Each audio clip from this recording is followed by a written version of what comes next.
What I would like to see is that we get more conscious about what are our choices and actions in the service of.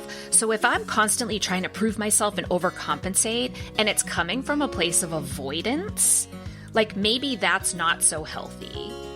But if instead I'm focusing on who and how do I want to be in the room, even though I'm having all this self-doubt, what does that look like? And even if the behavior might look the same, to me, that piece about like, what is this in the service of, and psychological flexibility feels like a really important one. And I think that's what we're lacking.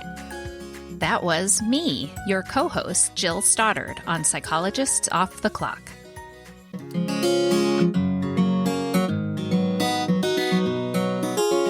We are 4 clinical psychologists here to bring you cutting-edge and science-based ideas from psychology to help you flourish in your relationships, work, and health. I'm Dr. Debbie Sorensen, practicing in Mile High, Denver, Colorado, and co-author of ACT Daily Journal. I'm Dr. Diana Hill, co-author with Debbie on ACT Daily Journal and practicing in Seaside, Santa Barbara, California. From coast to coast, I'm Dr. Yael Schoenbrunn, a Boston-based clinical psychologist and assistant professor at Brown University. And from sunny San Diego, I'm Dr. Jill Stoddard, author of Be Mighty and the Big Book of ACT Metaphors. We hope you take what you learn here to build a rich and meaningful life. Thank you for listening to Psychologists Off the Clock.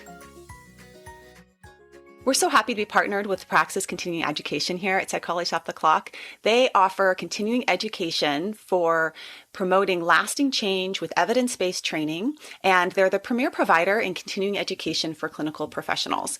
Some of their ongoing, on-demand, anytime classes include ACT Immersion with Steve Hayes, ACT in Practice, and also the DNA V model, which is with Louise Hayes, who works with adolescents and is fantastic. Yes, and we have big news. We, Diana and Debbie here, are offering a Praxis training. It's a 2-hour workshop on Wednesday, April 28th, and you can sign up.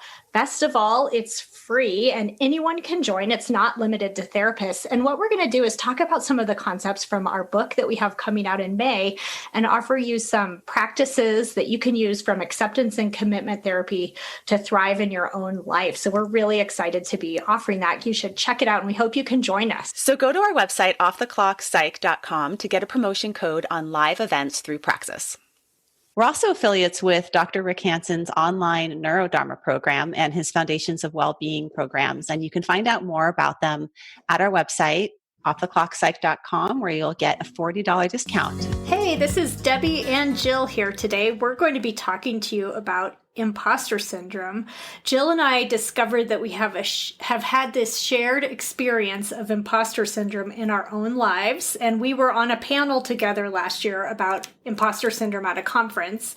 And Jill has since taken a really deeper interest in this phenomenon, and is even writing a book about imposter syndrome. She's working on that now. And so today we're going to be chatting with you, sharing what we've learned about imposter syndrome, because what we've discovered, Jill, is that it's quite a common phenomenon, isn't it? It is. And I think, what really triggered my interest is after that panel that we did at ACBS last year, there were so many people that reached out to me. And I don't know if you had that experience too, but I could not believe that overwhelming sort of like, oh my gosh, me too. This has happened to me. And the Art of Charm podcast reached out to me afterward to do an episode on imposter syndrome. And, it's just such a common experience for people, and seemed like there was a big interest in it. So I love that we're doing this and we can talk more about it. Yeah, me too. I think it had a really strong impact on people because it is something that so many people experience, but it isn't talked about that much. Maybe it's starting to be more now, but I think people really had this response that kind of shocked me of like, thank you for telling your story and for talking about this, because I've been experiencing this and I didn't really realize it. Yeah. Yeah. And when we put the panel together, I wanted to have panelists who were all objectively successful, had a lot of accomplishments behind their name to demonstrate to people that even those who you might look at and perceive as someone who must not have imposter syndrome, because how else would they be so successful? to see that even the most successful people struggle with this. And in fact, it's positively correlated with success, that the more successful someone is, the more prone they are to imposter syndrome. And I think that was kind of the resounding spirit of the messages we got after that panel was, I couldn't believe those 5 people I was looking at up there had imposter syndrome and were succeeding despite that. And so maybe I can too. Really cool. Yeah, right. That you don't have to not have imposter syndrome to be able to do cool things in the world that you want to be doing. Well, we're going to make this a conversation between the two of us. We're going to share some information and also a little bit about our own experiences with imposter syndrome. And it's going to be kind of me interviewing Jill because she has a lot of expertise in this area, but also a lot of back and forth between two co-hosts.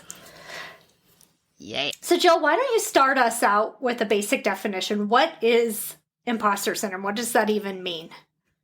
Yeah. So it was first identified by 2 psychologists, Suzanne Imes and Pauline Rose Clance, in, I believe it was 1978, and is essentially an experience. They initially called it the imposter phenomenon, which I really think is more apt than calling a syndrome is so pathologizing, and we'll talk about that later. But so this phenomenon is something that occurs where a person doesn't believe in their own success or belongingness or accomplishments, essentially a feeling of inadequacy and this constant fear of being exposed as a fraud. So, like, oh gosh, I was invited to co-host this podcast, but any time now, Debbie and Diana and Yael are going to figure out, I don't know what the hell I'm doing. That kind of thing. So that basic belief that you're a fraud and you're going to be exposed at any moment is kind of the definition. What are some of the ways? Could you just give some examples of how this might show up in terms of thoughts and emotions and that kind of thing? What's going on for people who experience this? Yeah, maybe what we could do is give a couple of our own examples and really bring it to life, because I'm sure you've had this experience too. Yes.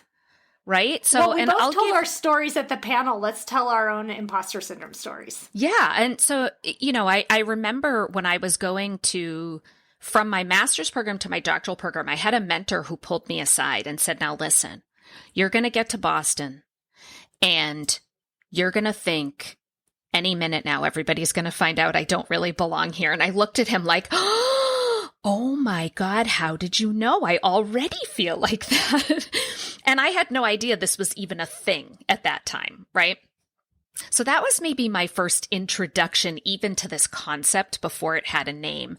But the way that it really blew up for me, and the reason I had that feeling of, oh my God, any minute now, everybody's going to find out that I don't belong here, is I applied to Boston University for my Ph.D. program, and I'm from Boston. I was living in San Diego at the time.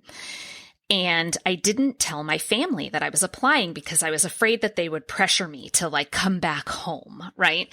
And also when I looked at the statistics, I was quite certain there was no way I was going to get into the program because it was competitive and I didn't think that I was good enough. In fact, I knew I wasn't. My numbers didn't match their numbers. So I was quite certain I wouldn't get in. Well, eventually the guilt of not telling my family got the better of me, and I confessed to my dad. And when I said, I applied to work with David Barlow at Boston University, and he had this bulb of recognition, and he said, David Barlow, the psychologist? And, my dad knows nothing or anyone in the mental health field. And I said, yeah, how do you know him? And he said, oh, I've played golf with him. And they happened to belong to the same golf club and had played golf before. And so the next time my dad saw Dave at the golf course, he said, oh, my daughter's applying to your program. And Dave said, oh, great, have her send me her credentials. And what's really funny that I don't think I've told this part of the story in the past is somehow I had no idea who he was. As I learned later, he's, this world famous anxiety expert. Yeah. Big for those who aren't familiar. He's big in the anxiety world. Yeah. And if I had known that, I think I just would have frozen and fallen apart. Really, the imposter syndrome would have been high. So I emailed him my credentials and he wrote back and said, very impressive credentials. I look forward to reviewing your application. And what I also didn't know at the time is that would be very unusual, that you would send your application materials to the person who's in charge of an entire doctoral program. Anyway, long story short, I did get in. And to this day, that was in the year 2000. So this was over 20 years ago. And to this day, I still wonder if the only reason I got into that program is because my dad knew Dave Barlow. And, of course, the whole time I was there, I had massive imposter feelings because I thought everyone there was so much smarter and more deserving. And it was, and something maybe we'll talk about in a little bit too, is I do think that there might be some benefits to that, and that it really made me work my butt off to prove myself. So what about you? What's your story? Okay, my story. So I grew up in Colorado and, went to public school all the way, middle-class family, worked really hard in school my whole life. And so I did well in high school and college. And so then when I wanted to go to grad school in psychology, I just applied for, a few places. And my very last application was to Harvard's Ph.D. program. And I kind of submitted it last on a whim, thinking, I won't get into Harvard. I didn't think of myself as like Harvard material. I think that Harvard name just felt so like not congruent with me. But I got in.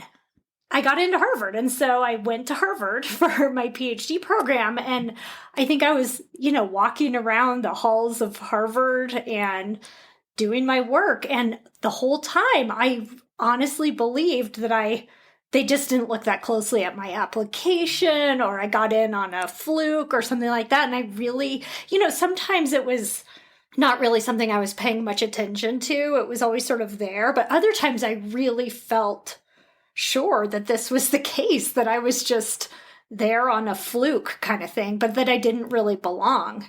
And I went through years and I did fine, really. I worked hard. I did the work. In the end, I finished my PhD there. But toward the end of my PhD program, I saw signs up all over campus for a talk on imposter syndrome. And this was so long ago, I don't even remember who was giving this talk, because this was, I think, in the early years. This was also, probably close to 20 years ago at this point, maybe in the probably around 2004, something like that. Anyway, so I was like, that's interesting. What is it? And so I went to this giant lecture hall at Harvard, and sure enough, this woman who was presenting was talking about this exact feeling among high achieving people, that they feel like they're an imposter, they don't belong there, that, they're fooling everybody. But the most striking thing to me was that this lecture hall was packed. I feel like there were probably people who couldn't even get in the door, right? It was like so many people were there. And that was my aha moment when I realized, this is a thing. This isn't like the truth about me, which I had believed it was.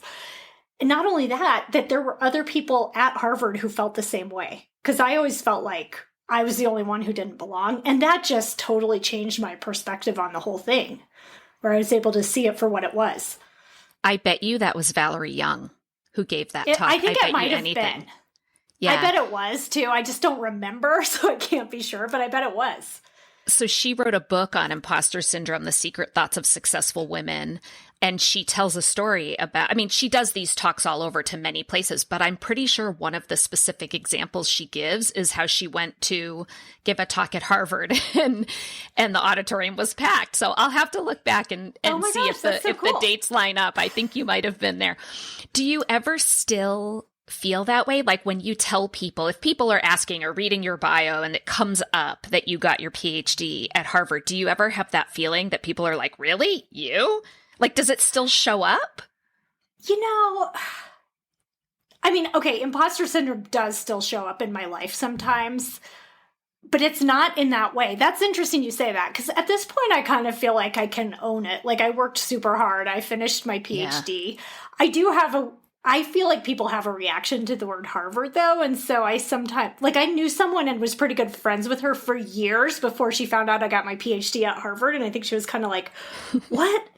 Just because I think sometimes I'm a little shy about it because it feels like, I don't know. Anyway, but it does show up for me still.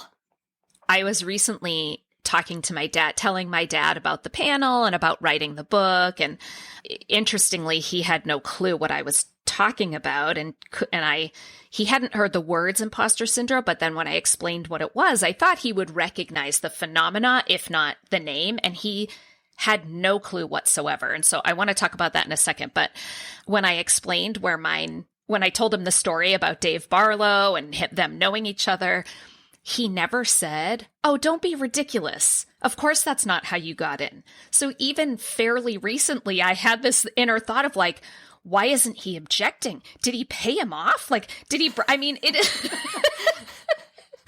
And then I didn't ask him specifically because then I got afraid that like, what if that was true? I mean, I just find it so interesting that all these years later, and I can look at many objective markers that I've done just fine in my career, and I still have that voice that says like, "Ooh, but maybe you really didn't deserve it." And in a way, when you think about it, it's sort of insulting to Dave Barlow to think that like he would, that of the 12 people he let into the program, he would take a bribe and let some, dummy take that one he's of the corrupt spots. enough to just let people buy their way in.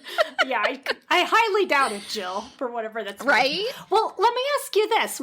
How does it show up for you now? I'm curious.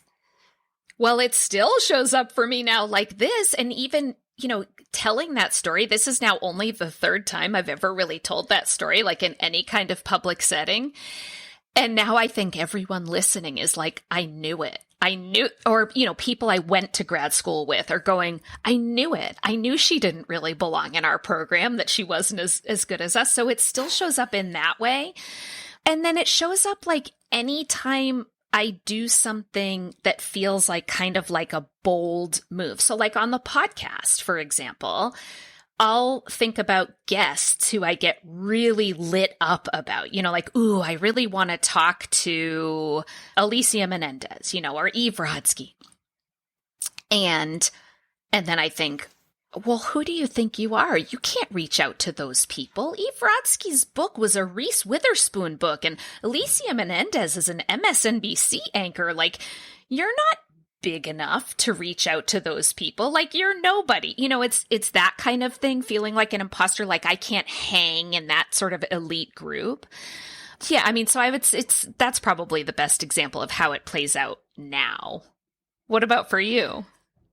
Well, I think the situation where I see it most strongly, it's a very specific situation for psychologists or professionals like me that do training in therapy, is role plays. So I train clinicians sometimes in acceptance and commitment therapy, and I hate doing role plays because I feel like if people who are in the field see me doing the therapy I'm supposed to know enough about to train people, that they'll see that I don't really know what I'm doing. Or even I've had therapists as clients before, and I've had that same worry. Or other times too, I think if I'm writing something, or I don't know, it shows up in a lot of different ways. Well, I so relate to that. Even when I'm in a therapy session, sometimes I'll be having this meta thought of, thank God I'm not on camera right now, because if people saw me doing therapy, they would be like, why are you doing this? You're not good at this. Yeah. I mean, probably most therapists have moments where we think, I'm not really sure if I know what I'm doing here. Yeah. And I agree. Like, the other place it shows up for me heavily is in writing. So the book that I'm writing about imposter syndrome is specifically for writers or people who want to write. And part of the reason for that is because it shows up so loud for me in that area. And, when my book Be Mighty was coming out, I was setting up a Twitter account because, you need to have a platform when you write, as you and Diana, I'm sure know, because you have your book coming out soon too. And I'm setting up my Twitter bio, and I thought to myself, well, you need to put author. And then immediately was like, you can't put author. You're not an author. Like, who do you think you are that you can call yourself an author? but I was setting up a Twitter bio because I was getting ready for a book launch for my second book, right? So like, how many books does someone have to write before they can call themselves an author? And to me, apparently it was more than 2. And I went to a writing workshop with Dani Shapiro, who wrote the book Inheritance and a number of other books. She's amazing. And there's maybe like 300 of us in the room. And she asks us, it's a writing retreat, right? She asks us, how many of you are writers? And I swear there were only like, I don't know, 5 or 6 hands that went up. And then she said, how many of you write? And every single person raised their hand. And that was another aha moment I had where I was like, oh, they're the same as me. And, you know, we did a lot of kind of like writing to prompts and things like that. And we would share our writing. And, you know, they were all super talented, but they couldn't call themselves writers. We've had a number of guests on the show that we've been inspired by and that are offering you, our listeners, discounts on their programs. If you go to our website, offtheclockpsych.com, you'll be able to find coupon codes for the programs of Dr. Judson Brewer, Dr. Rick Hansen, and Jen Lumenlen. So go check it out at offtheclockpsych.com and start learning today. You know, I think this really speaks to the sense of like how we identify ourselves, and sometimes we're actually doing something, but we don't even think of ourselves in that way. Maybe that's part of what contributes to, it's like, oh, I don't belong at Harvard. I'm not a writer. One thing, this showed up for me one time, Jill, you introduced me as an entrepreneur. And I was like, me? And then I thought, wait a minute, I own a private practice. I am out there, you know, marketing, and I have a web page, and I file taxes and all the things that entrepreneurs do. And I'm like, oh, but I just didn't think of myself in that way. It's almost like this sense of self and belief around who we are. And how we define, you know, when I look at a writer, I see Dani Shapiro or Stephen King, and I am so not even close to looking anything like them that I couldn't possibly be a real writer. And so the same is probably true for you for entrepreneurs. When you think of what an example of an entrepreneur is, maybe it's, you know, Bill Gates or something. I don't know. But, you know, someone who probably, the reason they come to mind as an example is because we're familiar with their work because they're big in their field. But that doesn't mean that's the only way to be a real entrepreneur or a real writer. And so much of that social comparison, I think, is what fuels this. Yeah, there's this line of work in the business world about authentic leadership, and how if you picture a leader, if you were going to draw a picture of a leader on a piece of paper, and what does that leader look like? I think sometimes it's like we've internalized some sort of stereotypes around some of this. And to think of yourself as you are, authentic you, in the role of a leader, like that's a possibility. But sometimes we just have trouble thinking of ourselves in that way. And I think that's sort of built into some, you know, sexism. And I don't know, as a woman, I feel like sometimes you think of this leader, this stereotypical sort of like white male CEO executive type or something, because that's what's been ingrained in us all these years. And you think there are many, many, many amazing leaders who don't fit that category. And yet sometimes we kind of default to that assumption.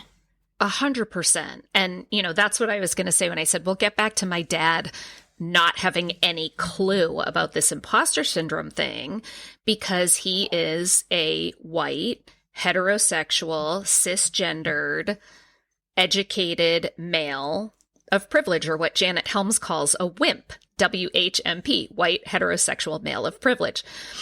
And so it appears to be less common in that group, because if you think about cultural messages that, you know, like white, cis, straight, able-bodied boys have received their entire lives in a patriarchal culture, it's that you can do and be anything and you belong at all the tables, right?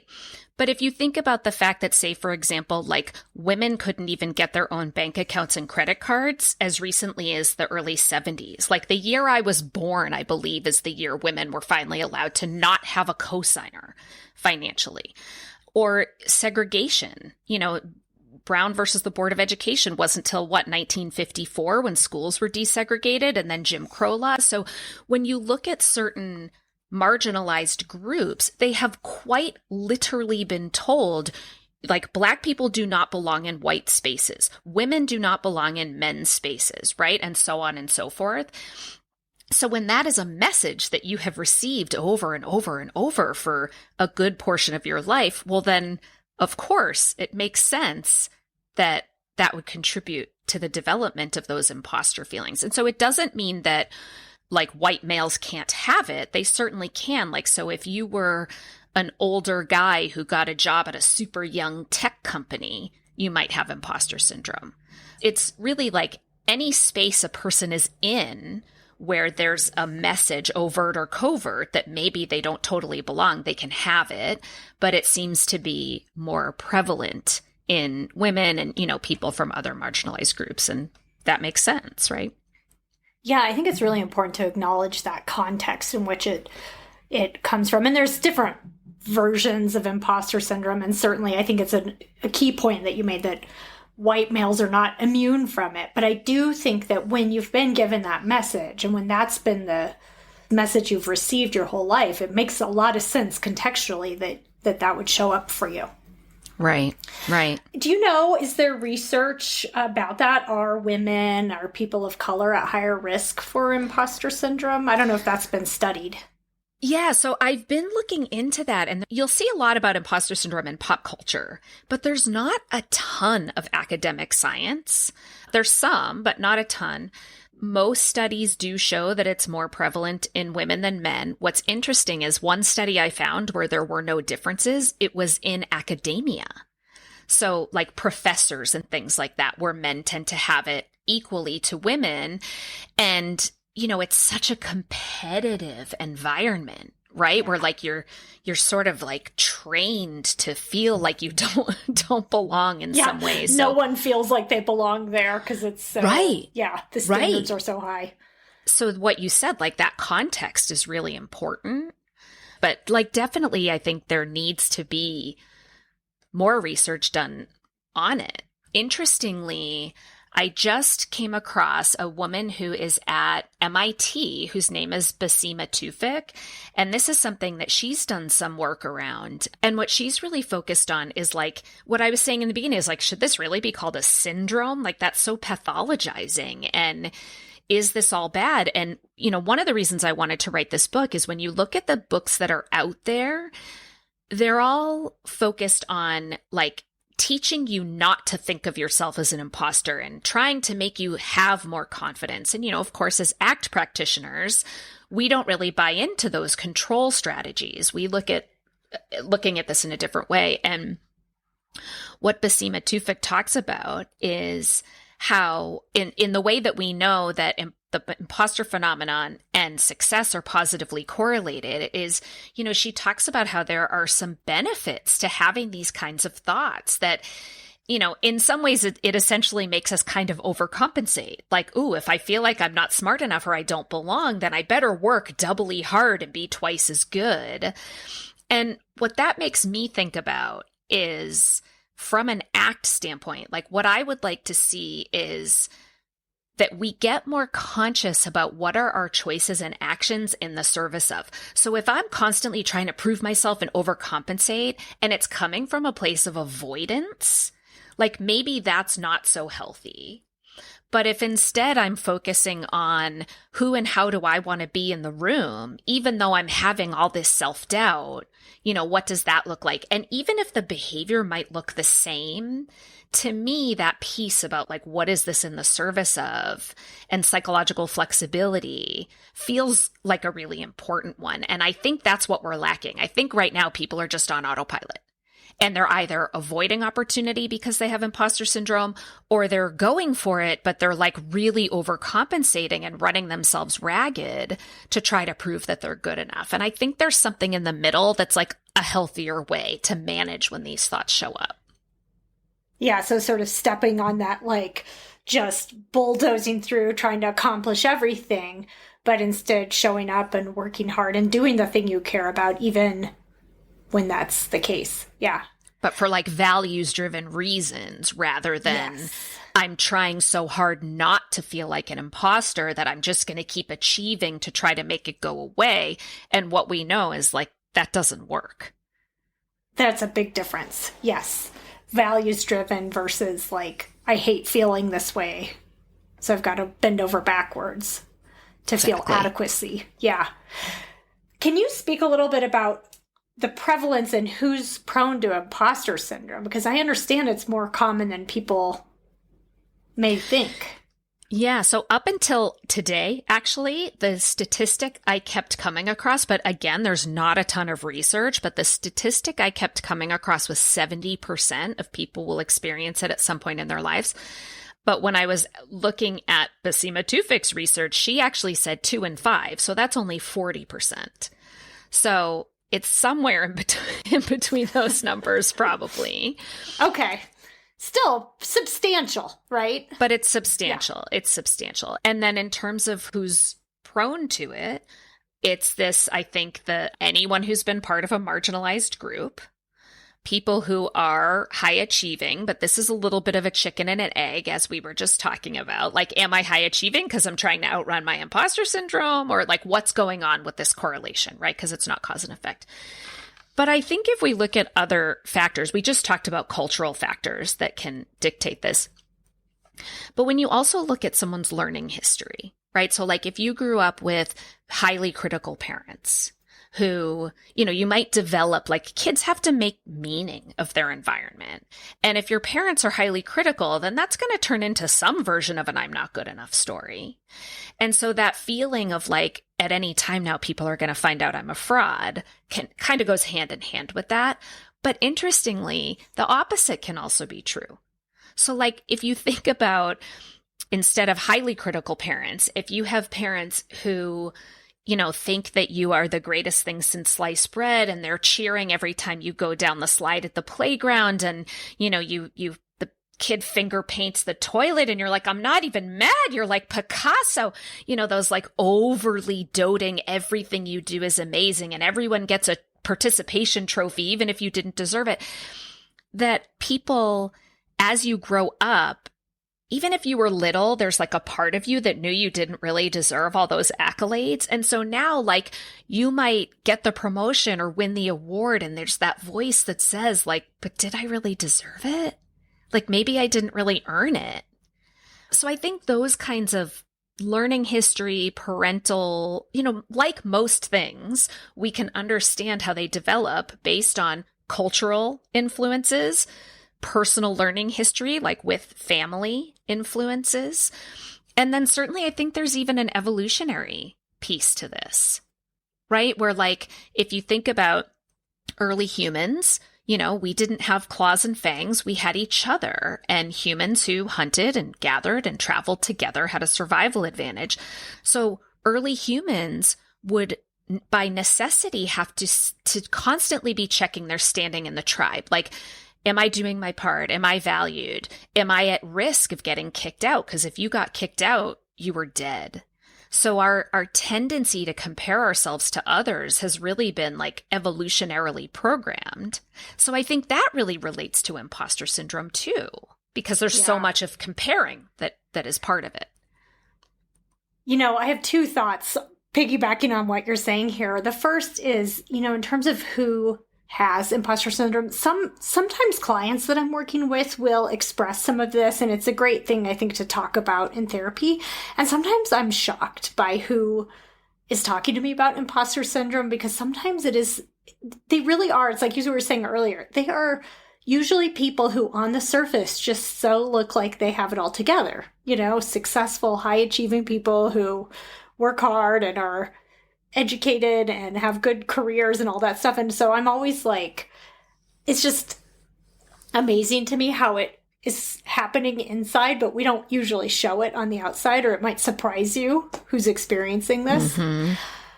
And the other thing, and this idea actually came from our mutual friend, Miranda Morris, who was on our original panel, is that work isn't the only place where this shows up, just speaking to that idea of the group and comparison. And I think sometimes in other roles, like for instance, parenting, there can be a similar version of this too, right? Of like believing that everybody else is better at this than me. If they could only see how I'm really parenting behind closed doors, they might know that I don't really know what I'm doing there.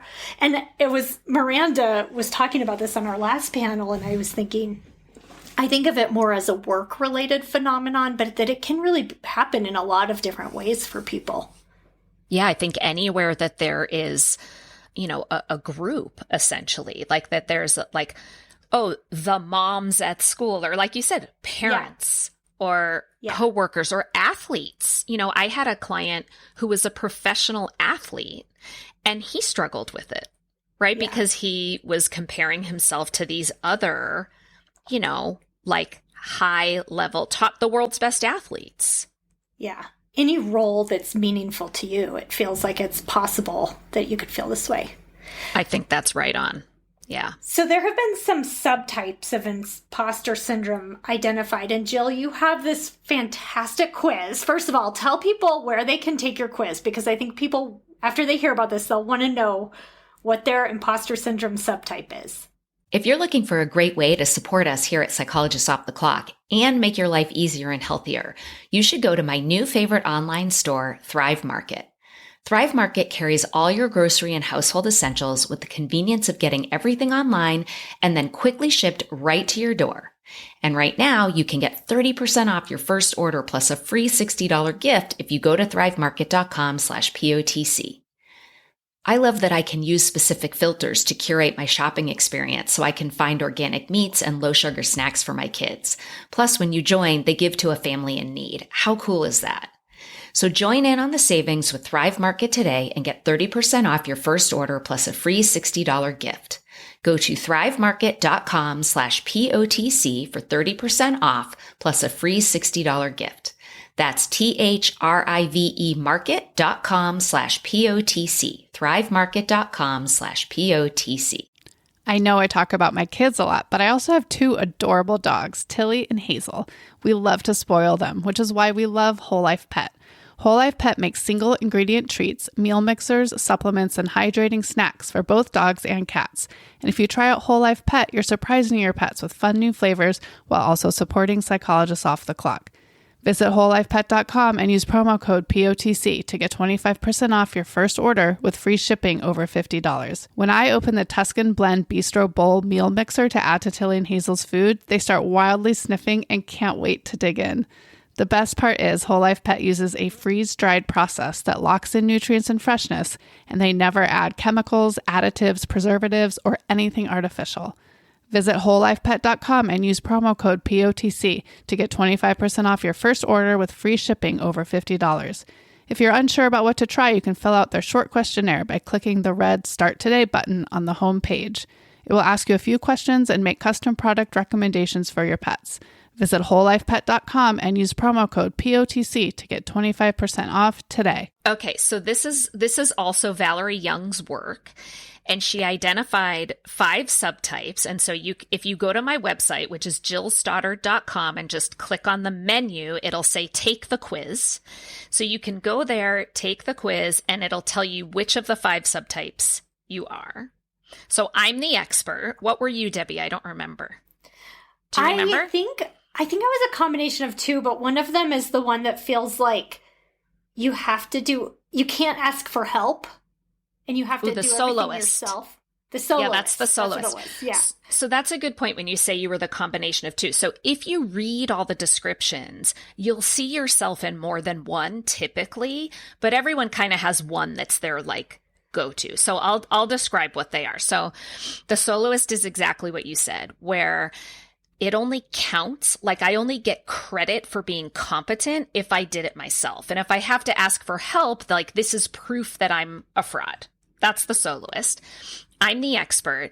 The expert is the person that your competence is based on how much knowledge, skills, experience, expertise you have, and you never feel like you have enough. So experts are the ones who are like always taking another class, always reading another book, trying to pursue that moment where you go, okay, now I know enough to not feel like a fraud. There's also the natural genius, and that's the person who feels like proof of competence comes from knowing things naturally. So if it takes me a long time to learn something, that's proof that I'm a fraud.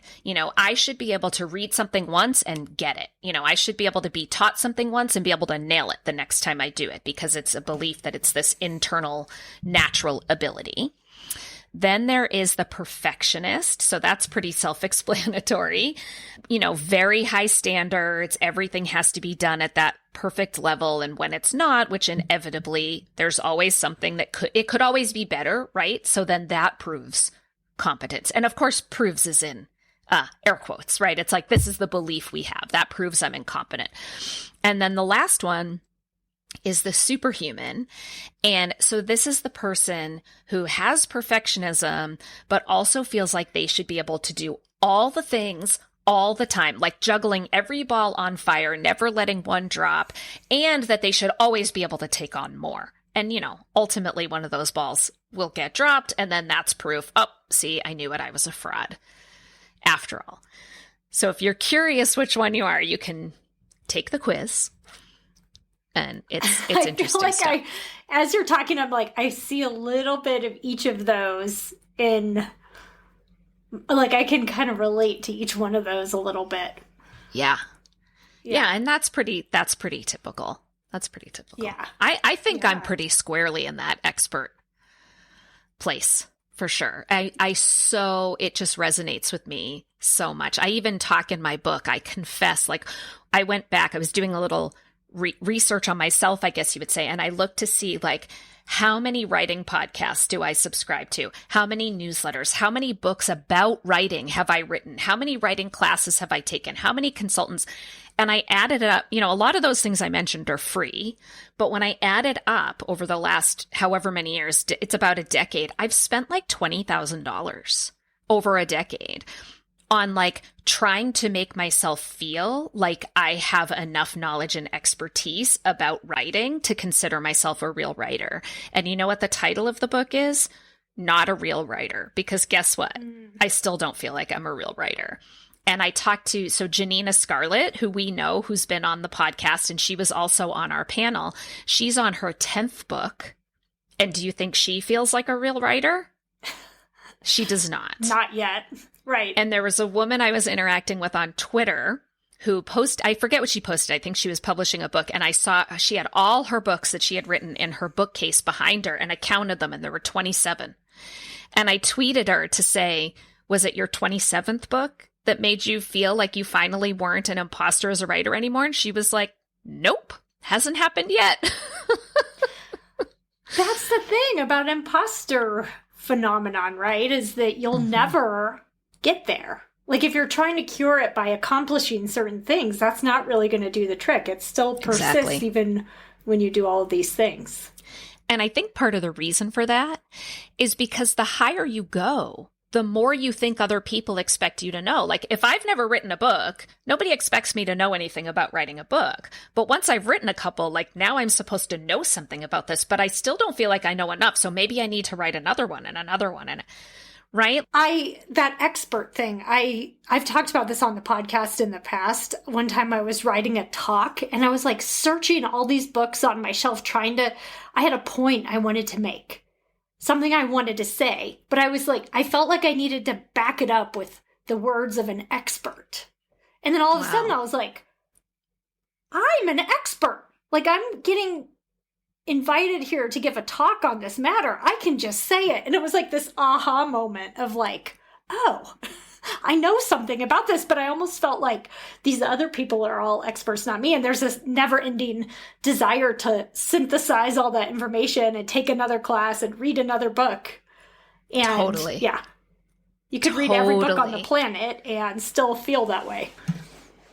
So we've pretty much identified that most of us, or at least a lot of us, are experiencing some version of this. So Jill, based on your expertise, what would you recommend for someone who's struggling with imposter syndrome? What can they do about this? Well, I think first and foremost is recognizing that this is a natural way to feel when you care about something. You know, as I said, like this has sort of been programmed. It was programmed a long time ago by evolution, by learning experience, by cultural variables.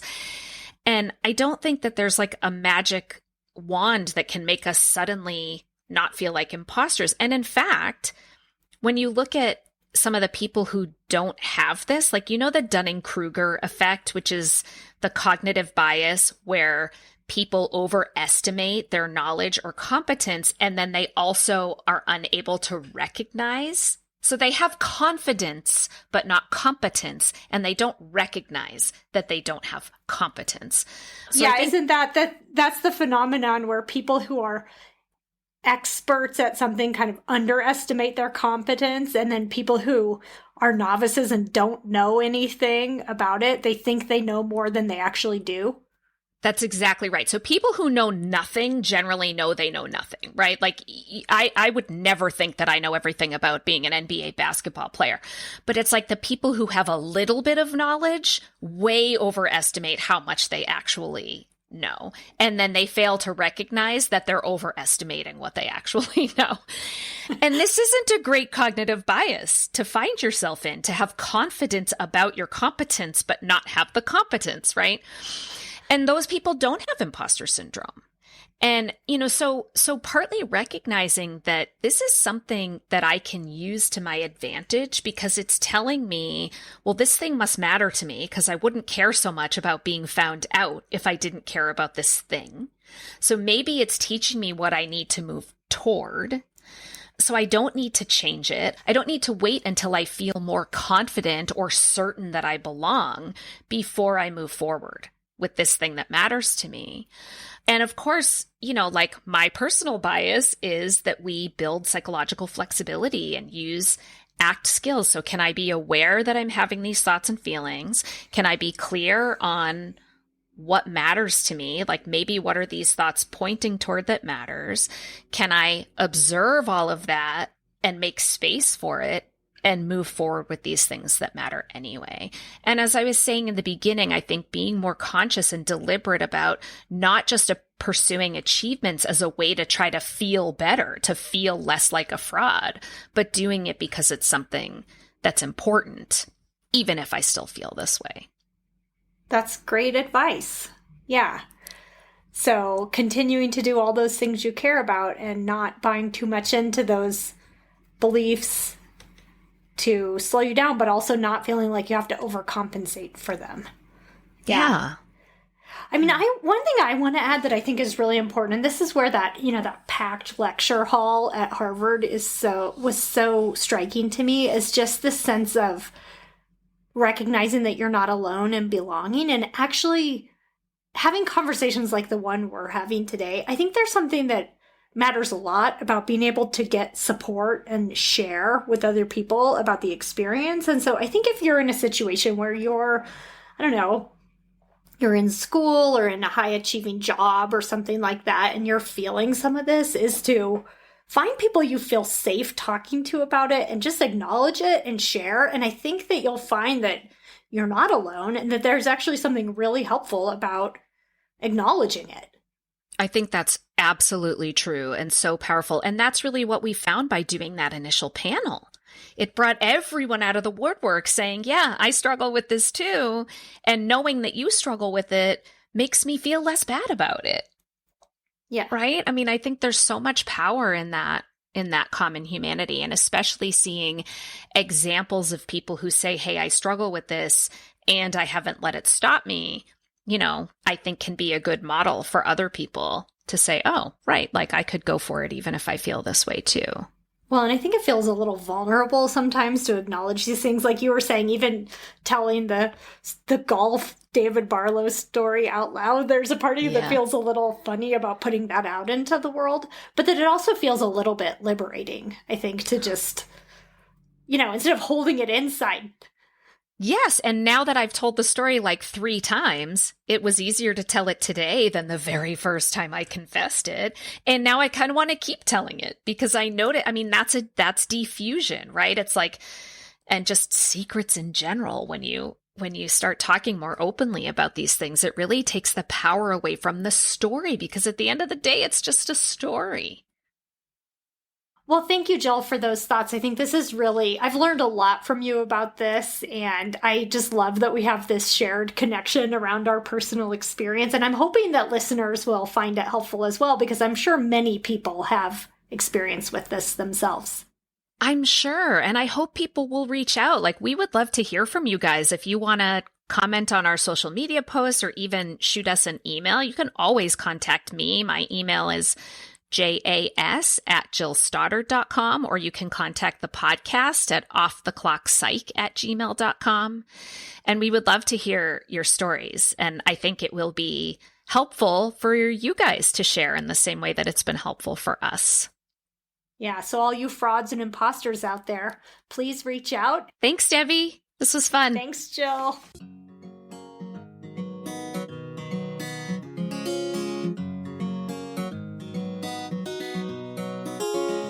Thank you for listening to Psychologists Off the Clock. If you enjoy our podcast, you can help us out by leaving a review or contributing on Patreon.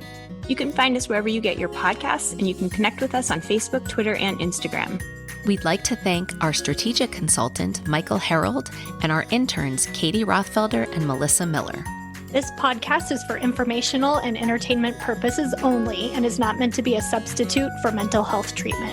If you're having a mental health emergency, dial 911. If you're looking for mental health treatment, please visit the resources page of our webpage, offtheclockpsych.com.